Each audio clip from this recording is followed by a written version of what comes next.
I would like to introduce our next speaker, Xavier McCaig.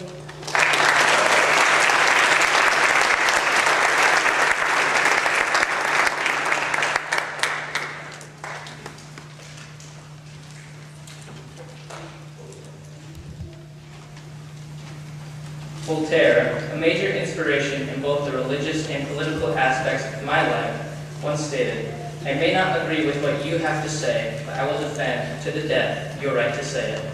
His profound system of beliefs relating to basic human rights and necessities speaks volumes and directly corresponds with one of our religion's most basic dogmas. That is, that Jesus died on a cross for us in order for us to have eternal life with the Father.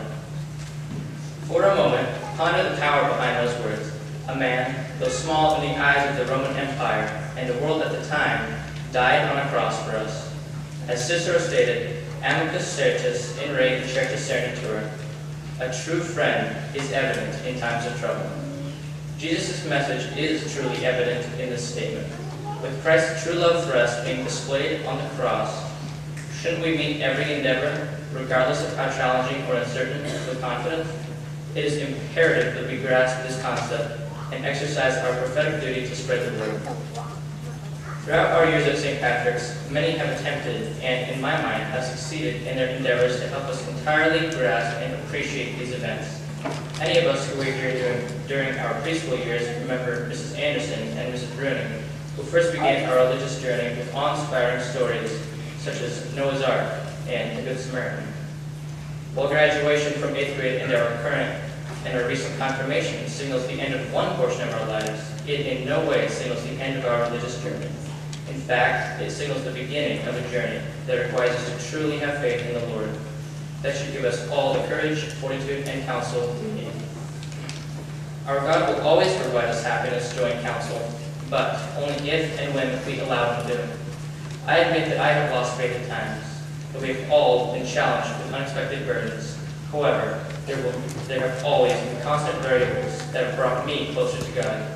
We find faith in our families, who love unconditionally, and our friends, whose laughs bring us joy, and our teachers, who teach us to love.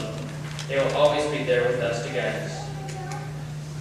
Throughout our years at St. Patrick's, we have been blessed with many lasting relationships, and although we may not physically be together next year, we draw from our shared experiences and reliance on faith to recognize that we will always be part of each other's lives. I will personally never forget the relationships I have forged here, the knowledge I have attained here, and the faith I have gained. Throughout the next few years of our lives, we will be faced with decisions which will require us to recognize the true presence of God. It is a certainty that we will need to cling to our firm foundation of faith and to those God blesses us with in our lives. I would now like to take a moment to thank all the parishioners for their kind donations and prayer, the teachers for their persistence, our parents for their love, sacrifice, and support, Mr. Ritter and the school board for their unwavering Catholic drive, and the priests who have guided us along the way. And graduates, remember the words of Cicero, "A true friend is evident in times of trouble."